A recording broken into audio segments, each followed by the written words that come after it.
আগামী খিদিরপাড়া ইউনিয়ন যুব দলের যে কমিটি আপনারা দিবেন তারা আপনারা তেগী মেধাবী এবং যোগ্য লোক দেখে আপনারা কমিটিতে দিবেন।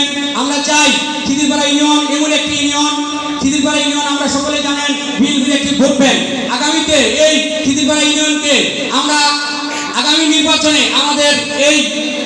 আমাদের খিদিরপাড়া ইউনিয়নের যে একটি ভোট ব্যাংক, এই ভোট ব্যাংকে আমরা শক্তিশালী করতে পারি। এই আসন থেকে আমাদের অ্যাডভোকেট আব্দুল সালাম আজাদ ভাইকে যদি আমাদের নির্ধারিত করেন, ইনশাআল্লাহ আমরা আমাদের খিদিরপাড়া ইউনিয়নের পক্ষ থেকে সর্বোচ্চ ভোট দিয়ে ইনশাআল্লাহ আমরা জয়যুক্ত করব। এই বলে আমার বক্তব্য শেষ করছি। আসসালামু আলাইকুম। ধন্যবাদ। ছাত্রদলে ছিলাম, ছাত্রদলের সংগঠন করেছি, কিন্তু তখনও ছাত্রদল অনেক সময় ধরে কমিটি করা হয়নি। বর্তমানে আমরা যুবদলে আছি, যুবদলের কমিটিও অনেক সময় হয়েছে করা হয়নি। আমি নেতৃত্বদের কাছে বলবো একটাই কথা, যারা নেতৃত্ব দিবে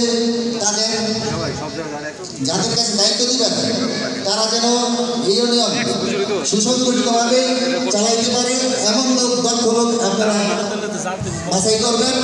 এই বলে আমার বক্তব্য শেষ করেছি।